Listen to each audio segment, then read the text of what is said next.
Ang tanging alay ko. Salamat sa iyo, aking Panginoon Jesus. Ako'y inibig mo at ilang kinubos ang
Amen David at kanilang anak, Lord God, na patuloy mo pa silang pag-ingatan, Lord God, patuloy ng kanilang pangangailangan, Lord God, at huwag mo silang pababayaan, Lord God, na manlamig sa iyo, Panginoon. Salamat din po, Lord God, sa pagbibiyahe ni Brother Edel. We pray, Lord God, that your traveling mercy be upon him, Lord God, sa lahat ng kanyang sasakyan, Panginoon, panlupa, Lord God, ay yung pag-ingatan nito, Lord God. Salamat, Lord God.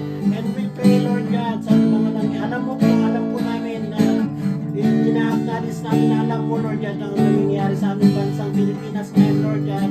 We pray na magkaroon ng clarity ang lahat ng mga leaders, pati na rin po mga constituents, Lord God, lahat ng mga bumuboto, Lord God, ay magkaroon ng clarity, Lord God, sa mga nangyayari, Lord God, na huwag na magpauto, Lord God, sa kasikatan, Lord God, huwag na magpauto, Panginoon, sa mga matatamis na pangako ng mga kandidato, Lord God, at magpapos manalig sa iyo, Lord God, nanghingi ng paggabay sa iyo, Lord God, sa tamang pagpili ng kandidato, Lord God. We pray, Lord God, na sinabi mo, Lord, na if my people will humble themselves and pray, you will hear from heaven and you will hear our land, Lord God. Salamat po, Lord God.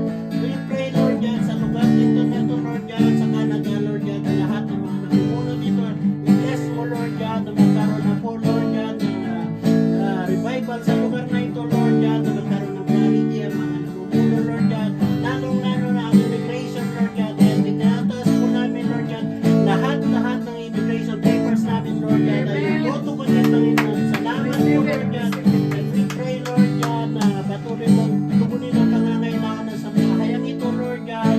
Ibuhos mo po, Panginoon, ang masaganang pagpapala sa bahay na ito, Lord God, na laging open sa iyong gawain, Lord God. Salamat po, Lord God. Have your way.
Saturate this place with your Holy Presence.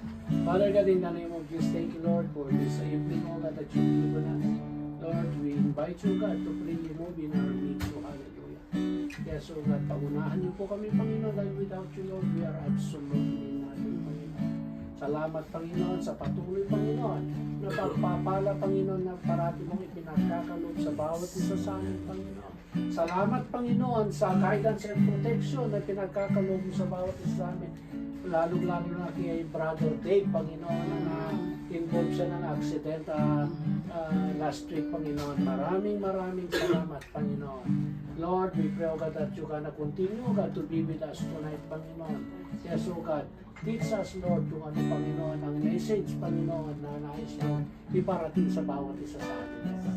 Maraming salamat, Panginoon. Holy Spirit, have your way. In Jesus' name we pray. Amen. Amen. Purihin ang ating Panginoon. Excuse me, we need to welcome the two boys that Yes. are gonna be our regular. Okay. But there's a catch. Yeah, but there's a catch. Yeah. You need to speak English now. Okay. Yeah, I can do that. Why not? But you need to learn Tagalog too, eh? Yes, Vice ma'am. versa. Ma'am, just prepare a tissue because sometimes I had a nosebleed. Nosebleed. Mag-i-English na din kami niya. Yes. No, I'm still gonna speak in Tagalog so that they will gonna force to learn. Yes. Yeah. Yes. Tagalog na lang ba? Yeah, para unfair, no? Para fair. Okay. At Blessing, itong bago nating Cassie, another Cassie na kaibigan ni Cassie. Cassie 1, Cassie B, Cassie. Like Ami 1, Ami 2. Yeah. Kasi big, kasi small. Oh, Cassie B, Cassie. purihin ang ating Panginoon. The topic that we're going to study tonight.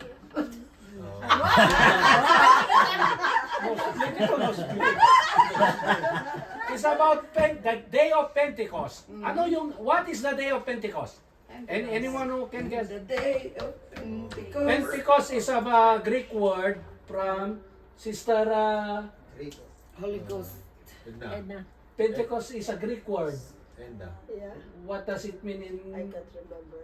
in Greek? Pentecost. Penta. Pentecosta. 5. 50. 50th. Not 50th. 50th. Pentecost is, in Greek is Pentecostas. Pentecoste. Yeah, Pentecost- Pentecostes, yeah? Hindi ba yung Pentecoste? Pentecoste. Pentecoste. That's yeah, 50. 50. That is the day from our Lord Jesus Christ died in the cross. That's 50th day, and that day is today. And this day in and that day and the day of Pentecost in Jewish culture is very big. Yeah, because that's the time Moses got the Torah from Mount Sinai. That's in 50 days. And that's the time also when They left Israel. yeah, They left, no, exactly the day when they call it Shavuot. Shavuot is the day of holiday. harvest, first Yes. fruit. First fruit, they call it Shavuot. That's why it's very important with them. And then exactly, through us Christian, it's also important for us because it's a bridge from Old Testament to the New Testament. The day of Pentecost. Day of Pentecost is the first day of Christian church. That's why this is the birthday of Christian churches. This is the birthday. That's why it's so. It is very important to celebrate because it's very significant. Amen. And then let's open our Bible in Acts chapter. Sukot. Yeah, sukot. Sukot nila yung harvest. Yeah, first fruit of the harvest. They have like a House. they built at the backyard. Yeah, and they then put the decorate. food. Yeah. Yeah. Kaya Kaya wala si Sharon Sa atin kasi naman sa churches naman, yung mga alay-alay nila na mga oo. Harvest First, Festival. Harvest Sa mga Catholic. Festival. Di ba? May Pag maski wala na sila. doon sa mga Christian, Okay. sa Christian churches sa Pilipinas. Ang Nag-aalay mga- sila ng mga vegetable, mga manok pa yung iba, bigas, aside from yung offering, yung love offering, Love offering. financial offering. Amen? Okay, let us read our Text. text tonight in chapter Acts chapter 1 verse 8. Read it. Yeah, English. But ye shall receive power after that the Holy Ghost is come upon you, and ye shall be witnesses unto me both in Jerusalem and in all both Judea and in Samaria unto the uttermost part of the earth. Amen. Amen. Let us pray. Father God, in the name of Jesus, Lord, we lift unto you, O God, our lesson tonight. Lead us, O God, because without you, Lord, we are absolutely nothing, O God. Holy Spirit, have your way. In Jesus' name we pray. Amen and amen. Sabi ito na, you shall receive power after the Holy Ghost is come upon you. See? Pag tayo pala, the absence of the Holy Spirit, we are Powerless. powerless. Kaya, di ba, I had a testimony before when I was in Israel that I testify to a young lady that I'm really want to share the goodness of God and to win her. But the problem is because of hindi ako nakapag-pray. Hindi ako nakapag-ask ng guidance ng Holy Spirit. That's why, see, doon sa pinasa natin, na walang power.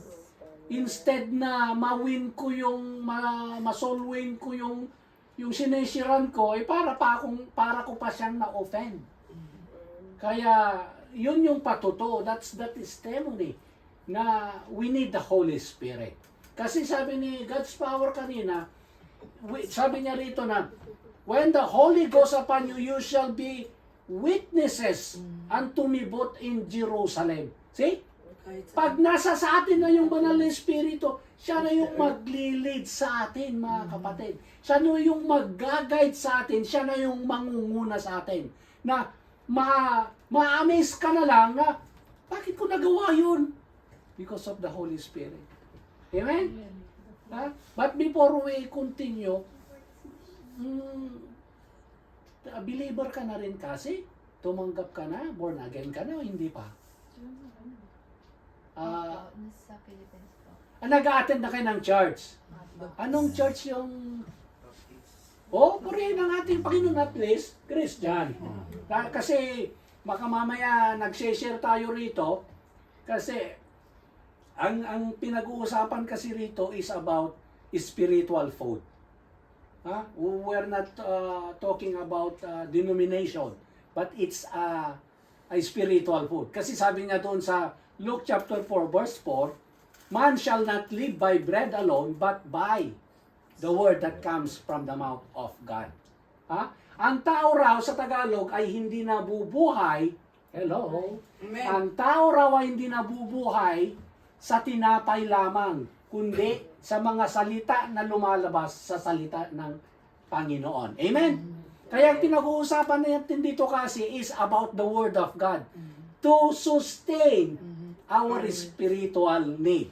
Kasi we need to balance it. Every day, 3 times a day, especially in the Philippines, we feed our body, we eat rice 3 times a day. And not only that, there is also snack in between. O kaya yung kaning lamig ang tawag doon. Experience ko nung binata ko yon, nung bata pa ako. Talagang pinifeed natin ng full yung body natin. Ang tao may 3 aspeto. Ang tao parang itlog ba?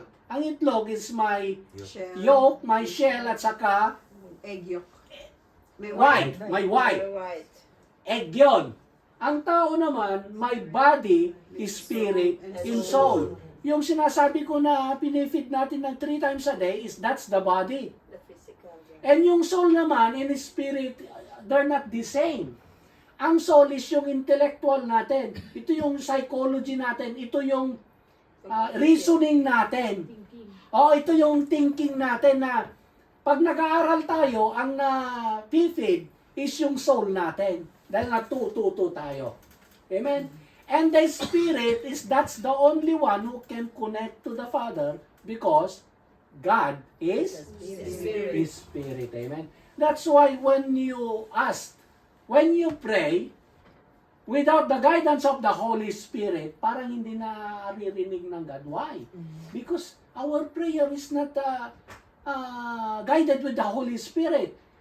Kahit kailan hindi pwedeng, kasi ang nais ng flesh natin is against doon sa Spirit. Yung want ng Spirit natin is ayaw naman ng flesh natin. Kaya if we pray in our own fleshly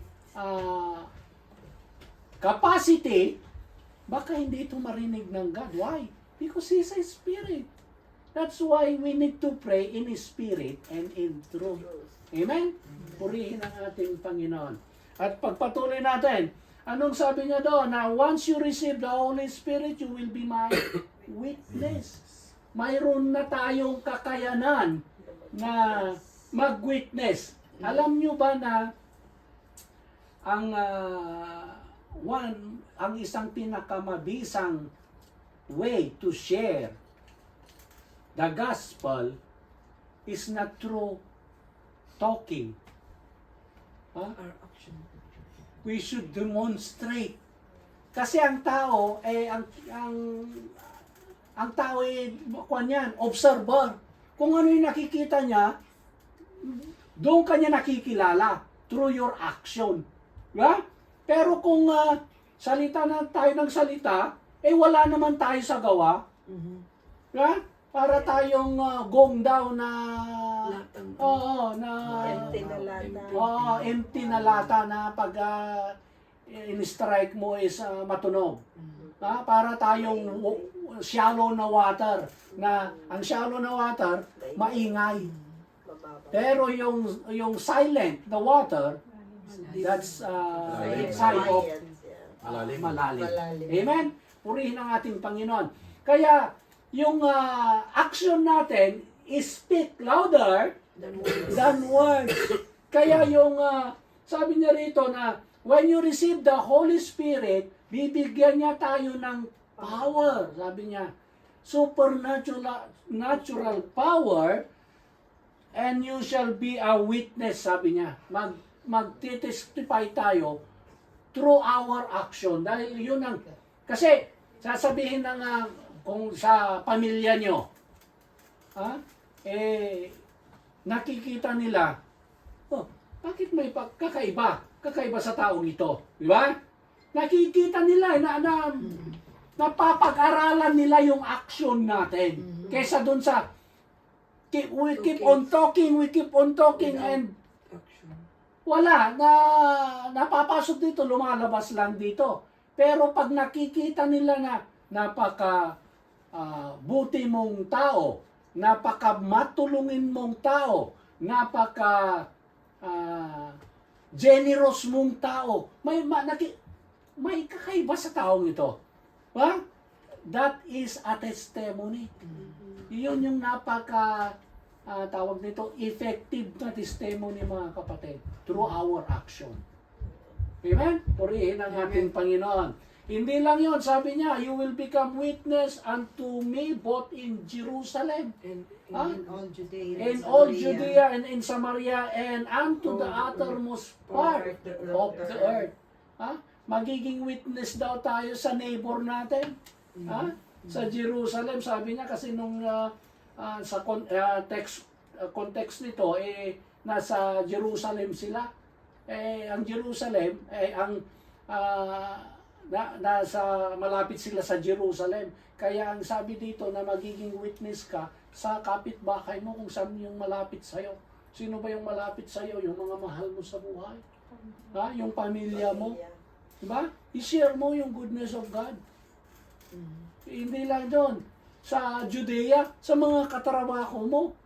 Kanina, bago kami umalis kanina kasi may tinapos kami sa trabaho namin, yung sa may-ari, sabi niya sa akin, sabi ko sa kanya na aalis na kami kasi tawag nito, mag-church pa kami. Okay. Pero ang gandang timing naman yun ha. Sabi ko na, kayo, anong oras yung church niyo? Sabi niya na, matagal na akong hindi nag-church. Doon ko shinare. Ha? Alam mo ba na tayo ay, yun din ang shinare ko, yung may, alam mo ba na ang tao ay may tatlong aspeto sa buhay na kailangan natin i-feed para hindi maging malnourished.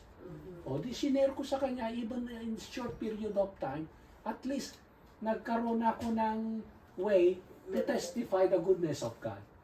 Ganoon, maging witness tayo. Dahil na-receive na natin yung power eh. Na-receive na natin yung Holy Spirit. Ang humahad lang na lang sa atin yan mga kapatid, yung trick ng kaaway. Sinasabi ng kaaway na hindi mo kaya yan. English yan eh. Dudugo yung ilong mo dyan. Diba?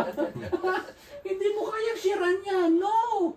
Ang Panginoon, pati nga nung unang araw nga, speaking in tongues, nagsasalita sila, maski na through your action, makikita, mababasa nung gusto mong siran.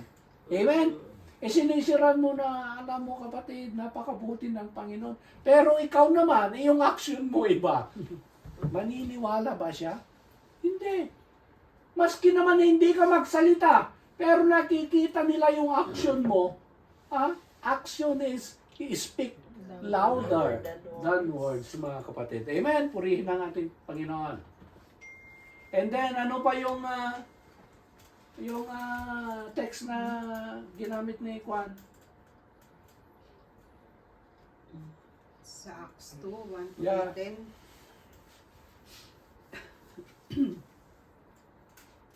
Sabi niya kanina na ni God's power, sabi niya, God wants us, our lives, to do the talking. See? Ha?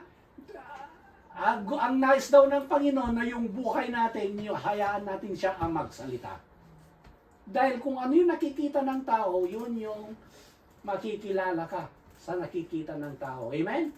Kaya sabi niya rito, come to me who is heavily laden, I will give you rest. Sa lahat daw ng mga nabibigatan na. Alam nyo yung mga kapatid natin na hindi pa mananampalataya, mas kinapakakunting trials lang, talagang Bumibigay na. damang-dama nila yung weight ba. Pero talaga pag tayo na medyo malapit sa Panginoon, spiritually at least mature, maski na anong pagsubok ang darating sa ating buhay, nandiyan kasama natin ang ating Panginoon. It's up to us kung susuluhin mong buhatin. Kung susuluhin mong pasanin. Yun ang sabi ni Sharon Cuneta eh. Yun ang, kaya paano siya di hirap na hirap? Daigdig yung pasan niya. Diba? Sabi ng Panginoon na, sabi niya, come to me who is heavily laden, and I will give you rest. Purihin ang ating Panginoon. Kaya kung sino yung mga may nabibigatan, kung sino yung mga may problema, kung sino yung may mga needs, kung sino yung may mga agam-agam, itaas po natin sa ating Panginoon. Huwag niyong suluhin na buhatin dahil talagang manghihina tayo mga kapatid. Apart from Him, we cannot do nothing. Sabi nga nila sa John 15:5 na I am the vine, you are the branch. Sabi niya, apart from me, wala kang magagawa. Ako yung puno, ikaw yung sanga. Subukan mong putulin yung sanga, anong mangyayari sa sanga? Malalanta, matutuyot at hanggang maging panggatong na lang. Pero once we are attached to the vine, which is our Lord Jesus Christ, mayroon tayong buhay na walang hanggan. Amen? Dahil yung source ng life natin is continue na nag-flow. Purihin ang ating Panginoon. And then sabi pa ni Gladstone, sabi niya, if anyone, God's power. Na-confuse ka Iba sa yun isa. si Gladstone. Gladstone yung kausap niya kanina, yung binless niya. tapos, Si God's God's power. power. Yun Ang yung, hirap na eh. yung magkasama kanina. Nakukonfuse nung natatang Pangaral na nila rin. ang God's twist power. na Yung isa twist yung twister. kasi halos parehas, di ba? Power. Pero bakit umuwi ka agad si Gladstone, ano? Hindi na kilala. Naantay ng asawa niya kasi. Minsan naman kasi ganun yun. Pag andyan yung family niya, Baka nagsisimba sila sa iba. Yeah, purihin ang ating Panginoon. Pero ang ganda ng message. Yeah, yeah. Very alive. God's power. God's God's power. power. God's power. God's power. Talagang nakakuha na ako sa dalawang yon, ha? Ako nga, hindi ko rin Glad's power. Glad's power ba to or God's Bloodstone, di ba? Gladstone. Gladstone. Gladstone. Glad yung masaya. Masayang ba to? Oh. I'm glad. Yun yung binless niya. Pero yung kanina, God's pero power yung na si God's nag-bless. power, yun yung speaker natin kanina. Yeah. Yung preacher. Kaya sabi niya rito, di ba, sabi niya na, come to me who is heavily laden. Dahil kung sino man, sabi doon sa sumunod na sinabi ni God's power na, if anyone come to Christ, he is a new creation. Old has come and the new new has come. has come. Amen? First Tayo Corinthians ay, 5:17. pag tayo ay nasa Panginoon, yung old self natin, wala na yun, mababago na. Kaya, pero yung sasabihin mo na, mag-New Year na, gusto kong magkaroon ng resolution apart from Him, Still. January 2 pa lang bumalik ka na naman. Yung totoo yun. Pero sabi niya doon sa 2 Corinthians 5:17, anyone, sabi niya doon, who come to me, he will become a new creation. That's why, sabi rito, if you have no fire in your life, you can do nothing. See? Pag wala raw yung Holy Spirit fire, is wala raw tayong magagawa. Totoo yun mga kapatid. Ha? Pero pag mayroong, di ba, ewan ko kung naalala nyo last time na sabi na naman niya about fire. Siya rin nang na yung daw presence of fire in the kitchen, there is no insect or any flies or bugs dahil takot sila sa fire. Kaya dapat, kung gusto mong lapitan ng mga, 6.2. kailangan natin yung fire of God. Amen? Para tayo tuloy rin na hindi manlamig. Kaya doon yung mga kapatid natin nanlalamig because the absence of fire. Amen? Maski na, sabi doon sa saying na madarang man sa apoy, ano yan? Hindi, yung maski na raw fresh na kahoy, pag nadarang sa apoy, magliliyab din. Parang ganun ba? Na pag tayo ay lumapit sa source ng fire, tayo ay mag-iinit. Tawag nito, combustion. Mag-iinit tayo. Pero pag malayo tayo sa fire, malalamig ka. Kailangan palaging may gatong. Yeah. Kailangan Always on fire. always on fire tayo. Amen? Purihin ang ating Panginoon. Kaya sabi niya, nung sabi niya doon sa Exodus chapter 3 verse 2, kung ano nagagawa ng power of God, yung fire of God, anong nagagawa niya?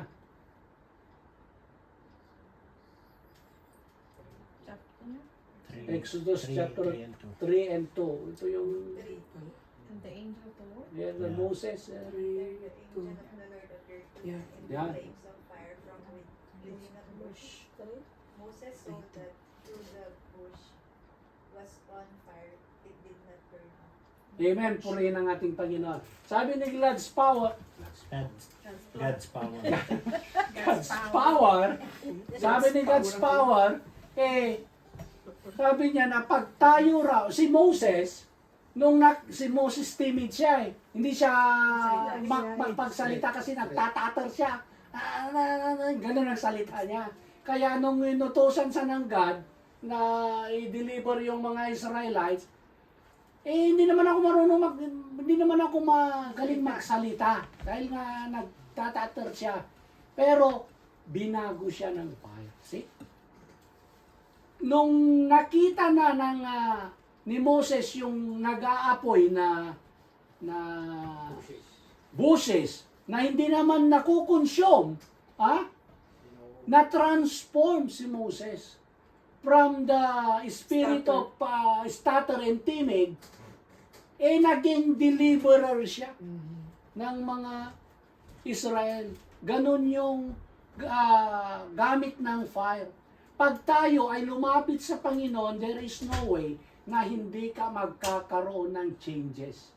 Magkakaroon tayo ng yung tinatawag na chemical reaction kung material na bagay yung pag-uusapan. Yung apoy, lagyan mo ng fresh na kahoy, magre-react yan. Anong mangyayari? Magiging uling yung fresh na kahoy. Yun yung chemical reaction niya.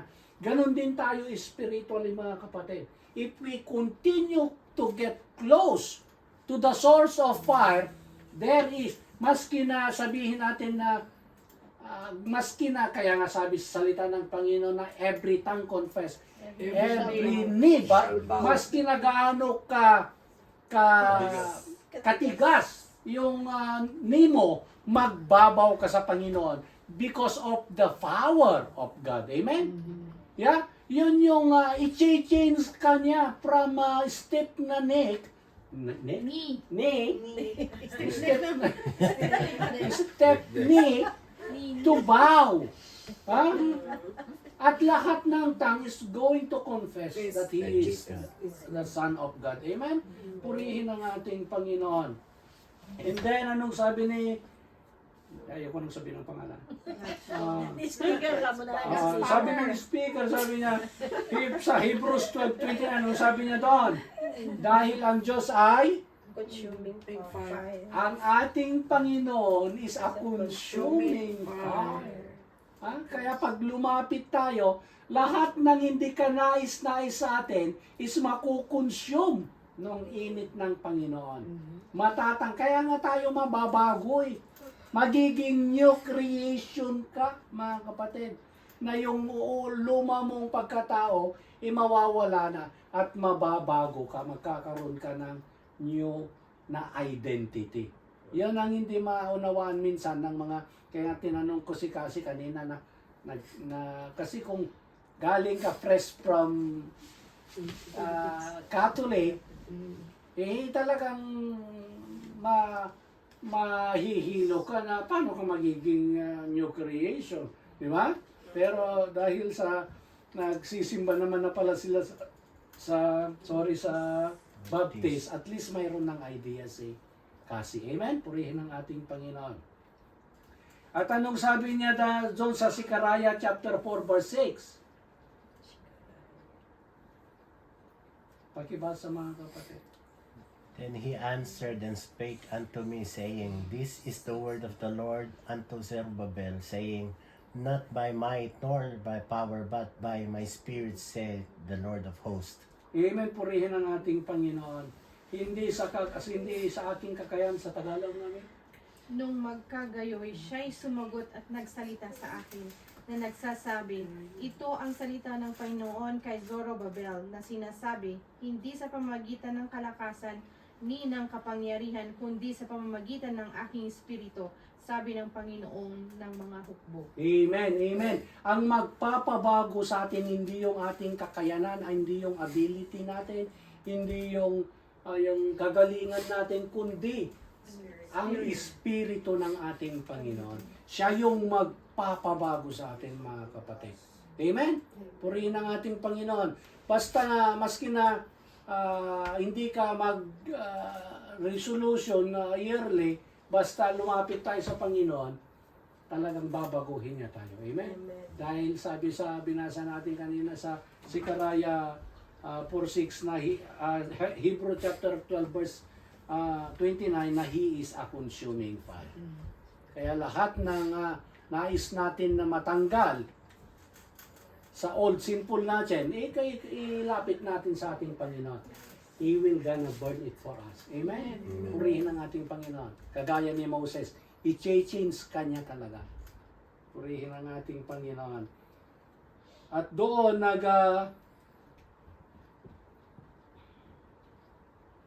sabi niya, last dito pala. Sabi rito sa Daniel 11 verse 32. Ito yung last na nung speaker, di ba? Anong sabi niya doon? Those who do wickedly against the covenant, he shall corrupt with flattery. But the people who know their God shall be strong and carry our great exploits. See? Sabi niya dito, but the people that do know their God, na pagkakilala natin ng ating Panginoon, pag malapit tayo sa Panginoon, pag sumusunod tayo sa ating Panginoon, ano sabi ni Sister Rami? Sabi niya doon na, but the people that do know their God shall be strong and do exploit, sabi niya, and do mighty stuff, mighty things. Walang imposible sa Panginoon, mga kapatid, pag tayo ay nasa Panginoon. Sabi nga niya na all things are possible. Maski na sinasabi ng immigration na hihigpit ang angkwan ngayon, hihigpitan namin yung lahat ng mga application ngayon. Walang magagawa ang immigration, mga kapatid, pag ang Panginoon ang kumilos. Amen? Amen? Purihin ang ating Panginoon. Because that's His promise. Sabi doon na, I can do all things. Sabi niya, and nothing is impossible for those who believe. Amen? Pag manampalataya lang tayo, walang karamdaman, mga kapatid, na hindi kayang pagalingin ng Panginoon. Walang needs, mga kapatid, na hindi kayang i-sustain ng Panginoon, mga kapatid. Amen? Kaya ang kailangan lang natin, idulog natin. Yung mga pasanan natin, ibigay natin sa Panginoon. Kung tayong mga nabibigatan, i-load natin sa Panginoon, and He will give us rest, mga kapatid. And that is a promise. Amen? Hindi ako nagsasabi kundi ang salita ng ating Panginoon. Purihin ang ating Panginoon. I hope na mayroon tayong natutunan kay God's power. God's power. Kapag mimix ko yung God's power. Hindi, may pangalan siya. Gladstone. Yun nga na pag mimix ko yung Gladstone sa God's power. Kasi naman napaka-close nung God sa God, right? Kasi sa kanila, may pangalan sila ng English, meron silang Nigerian name. Pero yan daw binigay nung buntis pa yung Nanay. nanay niya. By God's power siguro. Pwede. Talagang anointing name or Yeah. Mayroon kayong katanungan doon sa pinag-aral. Si Cassie na sundan mo rin ba yung pinag-aralan natin? Na kailangan natin ang ating Panginoon. Kung gusto nating may baguhin o kung gusto mong may baguhin sa sarili mo, hindi natin kayang gawing mag-isa. I-commit natin sa Panginoon at ang Panginoon ang gagawa ng way. Amen? Dahil sa Panginoon, there is walang maski na there is no way, God will make a way. Amen? Ang daming patutuo doon sa Bible na mako-corner na yung mga Israelites. Pero sabi ng Panginoon na itukod mo yung stop mo doon sa water. Remake ng God yung nagkaroon ng malakas na east wind, sabi doon sa salita ng Panginoon, na dinepart niya yung Red Sea. See? Can you imagine that? Para lang makautawid yung mga God's chosen people. Tapos nung makatawid na sila, pinag-close ng Panginoon. Kaya doon sa National Geographic, may mga chariot to a wheel doon sa Red Sea. Yun ang patutuo, natuto ang salita ng Panginoon. Amen. Amen? Purihin ang ating Panginoon. Kaya doon na naman nung wala silang mainom. Sabi ng Panginoon, strike mo yung rock na yan. In-strike ni Moses. Nabiyak yung rock rock, nagkaroon ng fresh water. Nakainom yung mga tao. Kaya lang, second time na sinabi ng Panginoon, talk to the rock. Dahil si Moses naman, kaya hindi nakakross si Moses sa promised land, si Joshua ang nag-lead na sa mga Israelites. Kasi si Moses, nagkaroon siya ng kasalanan, ng disobedience. Kasi sabi ng Panginoon, the second time na nag-murmur na naman yung mga Israelites, dahil nasa Mara na sila, mapait yung tubig doon, dahil ang Mara is a Hebrew word, nang ibig sabihin in English is bitter. Bitter. Kaya hindi naman Moses, hindi naman may itong tubig. Nagmurmur na, dinala mo kami rito para mamatay. Samantalang sa Egypt, mayroon kaming fish, mayroon kaming mainom. Tawag ito si Moses naman, dahil sa kakulitan ng mga konya, talagang siya, tawag nito, na-depress siya. Kaya sabi ng Panginoon na talk to the rock. Ang ginawa niya, ni-strike pa rin niya yung rock. Although, nagbigay pa rin ng tubig na fresh, pero nag-disobey siya. Kaya sabi ng God na pumunta ka sa mount, sabi niya, at tignan mo na yung promised land kasi you cannot cross because of his disobedience. See? Kaya sometimes ang too much na stress, nakakapag-trigger yun ng sin sometimes. Kasi nawawala tayo sa ating, pag lalong-lalo na kung depressed ka, may anxiety ka, stress ka, ayun na. Kaya nagkaroon ng disobedience si Moses. Amen? Pero si Moses is a great deliverer pa rin. Amen? Purihin ang ating Panginoon. I hope na mayroon tayong natutunan doon sa message ni God's power. Amen? Tumama ka. Basta wala lang may tama ka. Kaya sabi ko tumama ka. Mayroon kayong addition doon sa pinag-aralan natin o kaya tawag nito? Question. Sa pinag-aralan natin. Kung wala, tayo muli ay umawit ng isa pang papuri sa ating Panginoon. At ang closing prayer, mga kapatid, is volunteer. Pero kung walang magbo-volunteer, ako yung magbo-volunteer sa inyo. Maganda na kayo. Sabihin natin